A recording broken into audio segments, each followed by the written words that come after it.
नमस्कार, मैं हूं अजय वत्स और आप देख रहे हैं खबरें दमदार यूपी की। कानपुर देहात में रेलवे क्रॉसिंग पर दो लोगों में जमकर मारपीट हो गई। दोनों के बीच क्रॉसिंग से गाड़ी निकालने को लेकर विवाद हुआ, जो मारपीट में बदल गया। दोनों के बीच काफी देर तक लात घूंसे चलते रहे। इस दौरान यहां मौजूद लोग तमाशबीन बने रहे। हालांकि पीआरडी जवान ने झगड़ा सुलझाने की कोशिश की, लेकिन दोनों बस लड़ते ही रहे।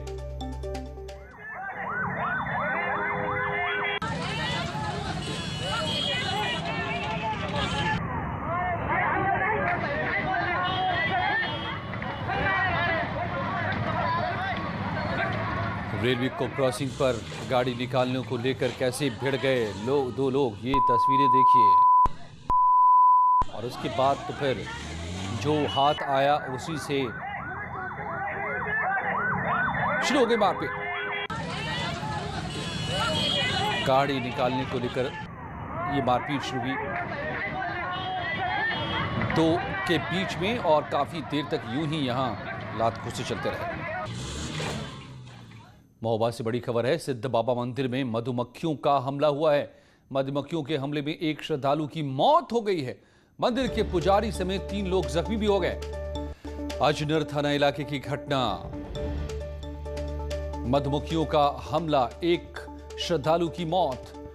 महोबा से यह खबर आ रही है। सिद्ध बाबा मंदिर में यह मधुमक्खियों का हमला हुआ है।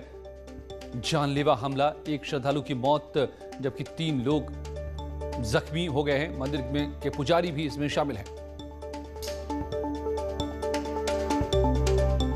ऐसा मधुमक्खियों का हमला कि एक व्यक्ति की मौत हो गई।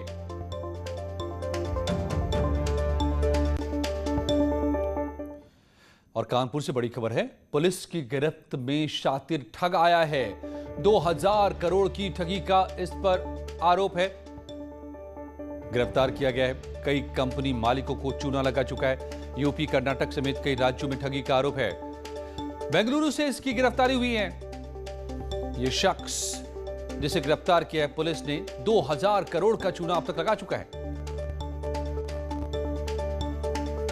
ये जो चिट फंड के माध्यम से इन लोगों के द्वारा जो फ्रॉड किया गया था, ये करीब 2000 करोड़ रुपए से ज़्यादा की इसमें जो अमाउंट था वो इन्वॉल्व था। इसमें बहुत लोगों का पैसा इसमें डूबा था। तो उसी से संबंधित एक बड़ा मामला है और ये बड़ी कार्रवाई कानपुर नगर पुलिस और कहना चाहिए कमिश्नरेट जो है, जो नया एक व्यवस्था है उसके तहत की गई है। और कानपुर पुलिस की गिरफ्त में एम्बिडेंट कंपनी का ये मैनेजर आया है। कंपनी और मैनेजर पर 2000 करोड़ की ठगी का आरोप है। बेंगलुरु से इसकी गिरफ्तारी हुई है। अब नए कानून जो यहां पर आए हैं उसके हिसाब से कार्रवाई होगी। और प्रयागराज में दर्दनाक हादसा सामने आया। 2 बच्चों के साथ मां की ट्रेन से कटकर मौत हो गई। रेलवे लाइन क्रॉस करते वक्त यह हादसा हुआ। 2 बच्चों को लेकर एक मां रेलवे लाइन को क्रॉस कर रही थी, तभी ट्रेन की चपेट में आने से मौत हो गई। अब पुलिस जांच में जुटी हुई है। जीआरपी इरादतगंज रेलवे क्रॉसिंग की यह घटना।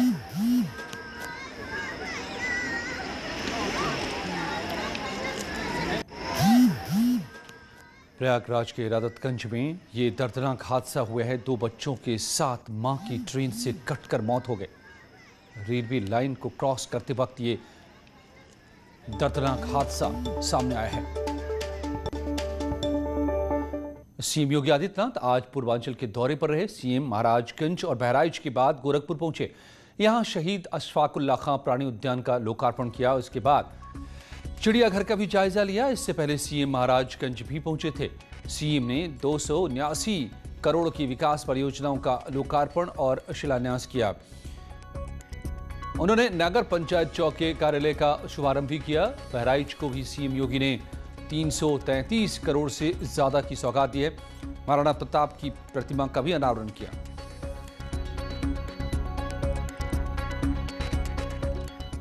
और अपने पूर्वांचल दौरे के दौरान सीएम योगी सबसे पहले बहराइच पहुंचे थे। यहां सीएम ने लोगों को संबोधित करते हुए बताया कि कैसे गांव-गांव तक विकास पहुंच रहा है। महाराजगंज में सीएम ने अपने संबोधन में कहा कि किस तरह से नेपाल बॉर्डर के साथ-साथ एक बॉर्डर रोड का निर्माण किया जा रहा है, जिसकी शुरुआत महाराजगंज जिले से होगी और इस रास्ते को उत्तराखंड के साथ भी जोड़ा जाएगा। बहराइच के चित्तौड़ नामक स्थान पर जहां पर महाराज सुहेलदेव के भव्य स्मारक का निर्माण कार्य प्रारंभ हो रहा है, प्रधानमंत्री जी ने जिसका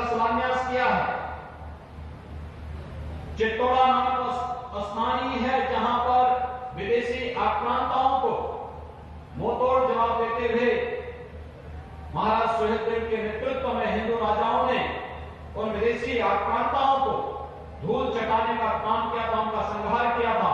वो चित्तौड़ा की ही भूमि है और चित्तौड़ा की वो भूमि महाराज प्रयागपुर में ही प्रदेश सरकार को ट्रस्ट महाराज सुहेलदेव के नाम पर ट्रस्ट बनाने के लिए उपलब्ध कराएंगे। इसलिए मैं महाराज प्रयागपुर को इस बात के लिए हृदय से धन्यवाद दूंगा कि उनके द्वारा उनके पूर्वजों की इस भूमि पर हम महाराज सुहेलदेव के भव्य स्मारक का निर्माण कार्य कर रहे हैं और यह स्मारक भारतीय जनमानस को एक लंबे कालखंड तक मातृभूमि की रक्षा के लिए निरंतर प्रेरणा और प्रकाश प्रदान करती रहेगी। प्लानिंग और विकास के साथ हम सबको जुड़ना होगा। ये विकास होगा तो हर एक के जीवन में खुशहाली आएगी। मैं महाराजगंज जनपद के अपने माननीय सांसद और विधायकों को इस बात के लिए भी धन्यवाद दूंगा कि आजादी के बाद प्रदेश के अंदर लगभग 100 के आसपास गांव ऐसे थे जिन गांवों में कोई सुविधा नहीं प्राप्त हो पाई थी, उन्हें बनटांगिया गांव कहते थे।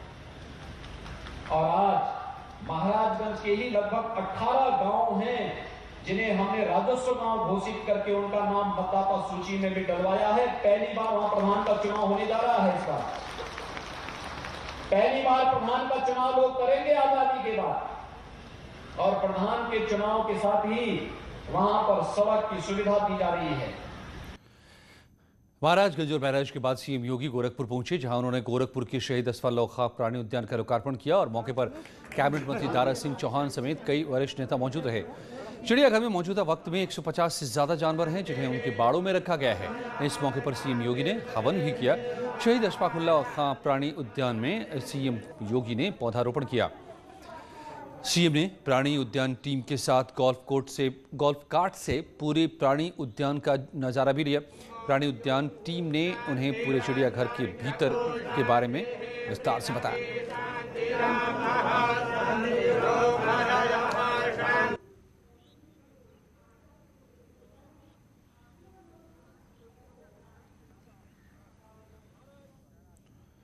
और इस जू का निरीक्षण करने के बाद सीएम योगी ने लोगों को संबोधित किया। सीएम ने अपने संबोधन में कहा कि स्कूली बच्चों को चिड़ियाघर के बारे में जानकारी दी जाए, साथ ही उन्हें फ्री में भी पैकेज दिया जाए।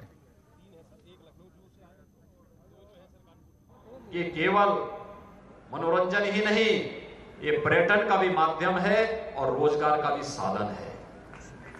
हमारे युवाओं के लिए रोजगार का भी एक माध्यम बने, परिवार के लोगों के लिए पर्यटन का भी केंद्र बिंदु बने, बच्चों के लिए ज्ञानार्जन का माध्यम बने और हम प्रकृति और परमात्मा की प्रत्येक कृति के प्रति कृतज्ञता ज्ञापित करने की एक आदत हमारे मन में हो।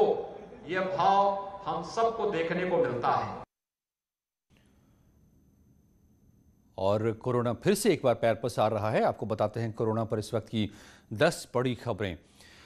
यूपी के 2 जिलों आगरा मथुरा में कोरोना मरीजों में साउथ अफ्रीकन स्ट्रेन मिले हैं। आगरा में 3 मरीजों में और मथुरा में 1 मरीज में ये अफ्रीकन स्ट्रेन की पुष्टि हुई है। इसके बाद स्वास्थ्य महकमा सतर्क हो गया है। उन्नाव में एक हफ्ते में 40 से ज्यादा मरीज मिल चुके हैं। लगातार लापरवाही फिर भी बरती जा रही है।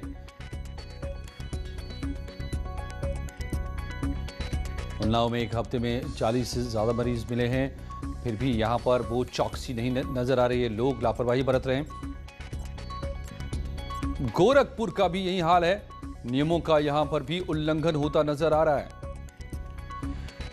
कोविड के अस्पताल में ही लोग उमड़ रहे हैं बिना किसी एहतियात के।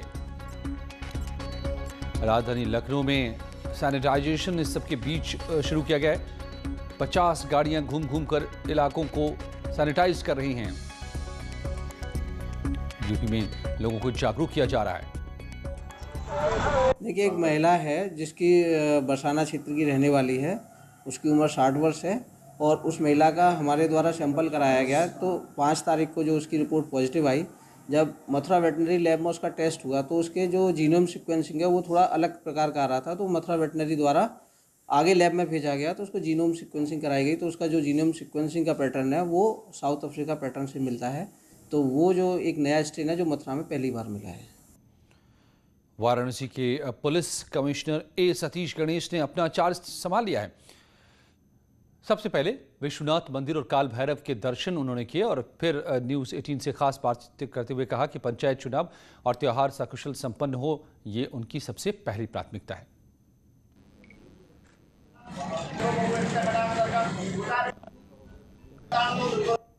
ये है कि पंचायत के चुनाव बहुत सन्निकट हैं और होली है, बहुत सारे अन्य त्यौहार और पर्व आने वाले हैं अगले 15-20 दिनों में। तो सभी त्यौहार पर्व सकुशल संपन्न हो, पंचायत का चुनाव निष्पक्ष, स्वतंत्र और इंसिडेंट फ्री संपादित हो और जनता को जो नई पुलिसिंग की व्यवस्था है उसमें एक परिवर्तन नज़र आए, ये हमारे लिए कसौटी है। लखनऊ में लक्ष्मण जी की मूर्ति लगेगी। नगर निगम ने 151 फीट की लक्ष्मण जी की प्रतिमा लगाने के लिए 1 करोड़ रुपए का बजट भी पास कर दिया है। खबर है कि इस मूर्ति को लक्ष्मण टीले पर मौजूद मस्जिद के ऊपर लगाया जाएगा। इस पर लखनऊ की मेयर संयुक्ता भाटिया ने कहा है कि जगह अभी फिलहाल फाइनल नहीं है, लेकिन मूर्ति लगाने के लिए और जगह की जरूरत होगी। स्थान चिन्हित नहीं किया है, अभी हमने ये निर्णय लिया है कि हम मूर्ति लगाएंगे और मूर्ति लगाने के लिए जैसा कि मैंने कहा कि लक्ष्मण जी के अंदर जो समर्पण का भाव था, जो लक्ष्मण जी की जो हमें प्रेरणा देता है, उसको हम उनके अभिलेख, उनकी सारी चीज़ें उनके वो हम बनाना चाहते हैं, एक प्रेरणा स्थल बनाना चाहते हैं, ना कि एक खाली मूर्ति लगाना चाहते हैं, ताकि विदेश से लोग आएँ उसको देखें और हमारी पीढ़ी उसको देखकर उनके अंदर समर्पण का भाव पैदा हो। तो ऐसे किसी बड़े स्थान पर हम लगाएंगे, अभी हमने कोई स्थान चिन्हित नहीं किया है। आपके पार्षद मांग कर रहे हैं कि वही टीले वाली मस्जिद जहां वहीं लगे। टीले वाली मस्जिद अभी हमारे लिए स्थान मुझे लगता है कि छोटा होगा, हमें बड़े स्थान की आवश्यकता है।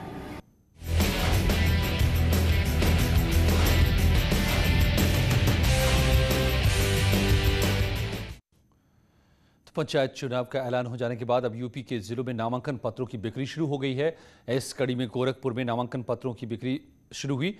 यहां 3 और 4 अप्रैल को नामांकन होगा। 15 अप्रैल को पहले चरण में वोट डाले जाएंगे।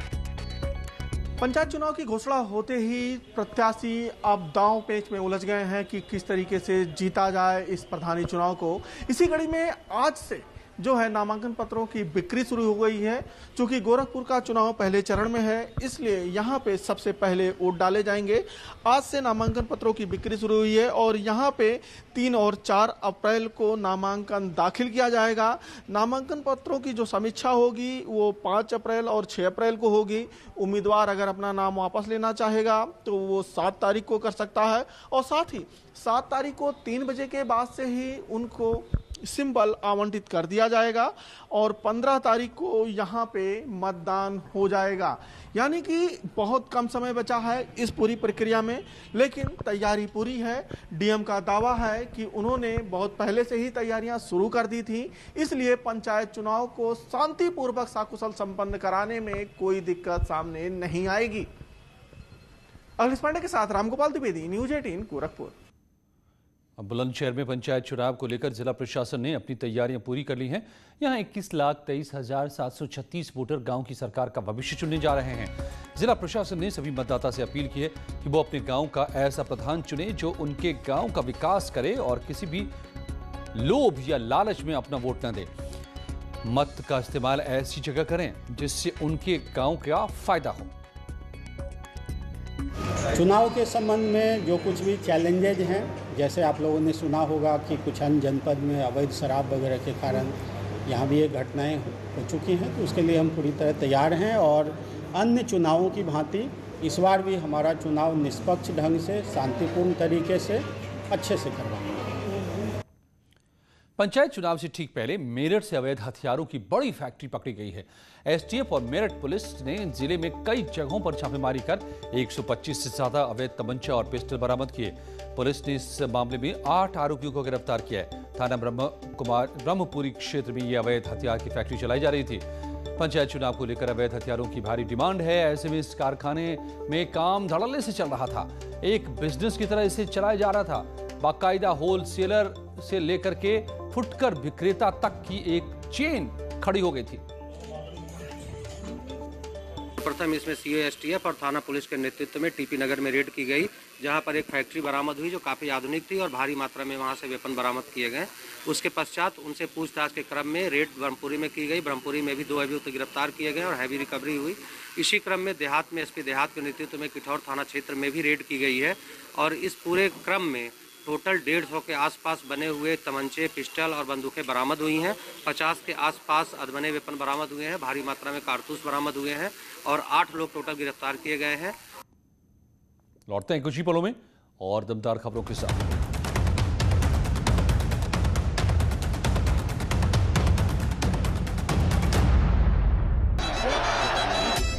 आज का पूरा दिन हम बताएंगे भारतीय जनता पार्टी के चाणक्य कहे जाने वाले केंद्रीय गृह मंत्री अमित शाह के साथ। जिस जगह अमित शाह पहुंचते हैं वहां पर जय श्री राम का नारा पब्लिक लगाती है। ममता बनर्जी कहती है कि इस बार खेला हो गई। मोदी जी ने कहा है विकास हो। ममता बनर्जी को नंदीग्राम में चोट लगी। चोट हमले से लगी है या दुर्घटना से लगी है, इतनी स्पष्टता उन्होंने कर दी। ममता जी ने बोला कि बीजेपी यहाँ पर सांप्रदायिक जहर फैला रही है। तृणमूल कांग्रेस के एक नेता ने कहा कि 30% मुसलमान अगर इकट्ठा हो जाते हैं तो 3 पाकिस्तान बन जाए। कौन फैला रहा है जहर?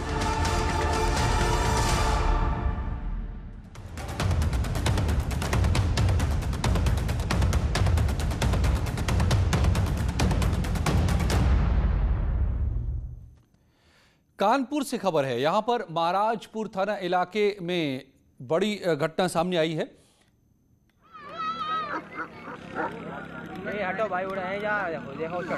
महाराजपुर थाना क्षेत्र के सरसौल में हेलीकॉप्टर गिरने की अफवाह पर अपोलो कॉलेज में सैकड़ों की संख्या में ग्रामीण पहुंचे। दरअसल नमामि गंगे परियोजना का हवाई सर्वेक्षण किया जा रहा था। इसी दौरान अपोलो कॉलेज पर हेलीकॉप्टर की लैंडिंग कराई गई, लेकिन किसी ने अफवाह उड़ा दी कि हेलीकॉप्टर गिर गया है। इसी के बाद भारी संख्या में लोग हेलीकॉप्टर को देखने पहुंच गए।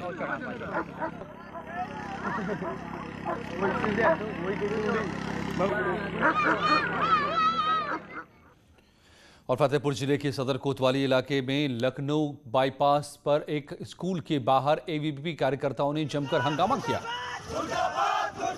4 दिन पहले महिला टीचर कल्पना सिंह ने स्कूल प्रबंधन तंत्र पर आरोप लगाते हुए थाने में तहरीर दी थी।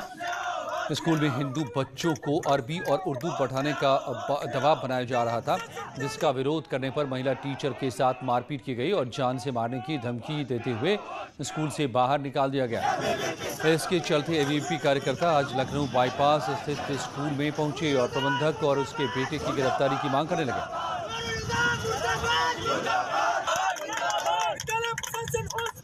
विद्यार्थी परिषद के कार्यकर्ताओं ने यहाँ पे आज प्रदर्शन किया है। साथ में ही इस विद्यालय की जो है CBSE की मान्यता खत्म करने की मांग की है और अगर इनको जो है अगर नमाजी पढ़ाना चाहते हैं, बाकी चीज़ इस प्रकार का अगर जो है करना चाहते हैं तो इसको जो है मदरसा घोषित कर क्यों यहाँ पे जो है CBSE की मान्यता, इसके लिए विद्यार्थी परिषद के कार्यकर्ताओं ने प्रदर्शन किया। उनको पहला कर्मा स्टार्टिंग होता है, उनका पहला कर्मा करवाती है, फिर दूसरा भी तीसरा। वही बच्चे छोटे छोटे नर्सरी LKG UKG के प्लस और भी क्लासेस हैं जो बच्चे मेच्योर हो जाते हैं, थोड़ा छोड़ देते हैं, लेकिन छोटे बच्चे तो सर छोड़ नहीं सकते, वो तो बराबर वही रीडिंग करते रहते हैं। वो फीडबैक घर जाता है और बच्चे छोटे छोटे वो जब घर गए तो ऐसे ऐसे बोलते हैं, वही फीडबैक मैंने इनको बताया। बंगाल असम में बम्पर वोटिंग हुई है। पहले चरण में बंगाल में 79.79% मतदान हुए, तो वहीं पर असम में 72.58% वोट पड़े हैं। बंगाल की 30 विधानसभा सीटों के लिए, असम की 47 विधानसभा सीटों के लिए आज वोटिंग हुई और इसमें बम्पर वोटिंग। और हिस्ट्री टीवी 18 पर ओ माय गॉड, ये मेरा इंडिया वापस आ रहा है। अद्भुत मनोरंजन और प्रेरणादायक कहानियों के साथ देखिए एक ऐसी ही कहानी की झलक, जिसमें एक किसान ने बनाया एक अनोखा मेक इन इंडिया और इनोवेटिव प्रोडक्ट, जिसकी मदद से आप ऊंचे ऊंचे पेड़ों पर सेकंड्स में चढ़ सकते हैं। देखना मत भूलिए OMG ये मेरा इंडिया के सीजन 7 का प्रीमियर होली के दिन 29 मार्च रात 8 बजे सिर्फ हिस्ट्री टीवी 18 पर। बाअदब, बामुलाइजा, होशियार, बायजूस OMG ये मेरा इंडिया के कारवां के ऊपर से पर्दा उठाने के लिए हो जाइए तैयार। जहां हर घर में खुलती है हुनर की किताब और रगों में दौड़ता है जोश का सैलाब। अपने इसी अंदाज से हमारे दिलों को जीतता, हर तरह से अनोखा, हर नजर से अद्भुत, ये मेरा इंडिया है जनाब। मिलिए मैंगलुरु के मिस्टर गणपति भट्ट से, जिन्होंने इजाद किया इन ऊंचे ऊंचे पेड़ों पे चढ़ने की प्रॉब्लम का एक कंप्लीटली देसी सॉल्यूशन, ट्री क्लाइंबिंग स्कूटर। दोस्तों, गणपति भट्ट एक साइंस ग्रेजुएट होने के साथ साथ एक किसान भी हैं। गणपति जी भी कर्नाटका के लाखों किसानों की तरह अरेका नट यानी सुपारी की खेती करते हैं। अपने एक दोस्त के यहाँ रोबोटिक मशीन से अरेका के पेड़ों की फ्यूमिगेशन होते देख गणपति जी के मन में ये ख्याल आया कि अगर एक मशीन इतने ऊंचे ऊंचे पेड़ों पे इतनी एक्यूरेसी से पेस्टिसाइड छिड़क सकती है तो कोई मशीन इन पेड़ों पे चढ़ क्यों नहीं सकती। बस फिर क्या था, गणपति जी का साइंटिफिक दिमाग काम पे लग गया। कई तरह के मटेरियल और अलग अलग प्रोटोटाइप्स के बाद फाइनली इंडियन फार्मिंग को मिला उसका पहला ट्री क्लाइंबिंग स्कूटर। 65 फुट के पेड़ पर भी आराम से चढ़ जाता है, वो भी सिर्फ कुछ ही सेकंड्स में। OMG। बायजूस OMG ये मेरा इंडिया का नया सीजन शुरू हो रहा है 29 मार्च से हर सोमवार रात 8 बजे हिस्ट्री TV 18 पर।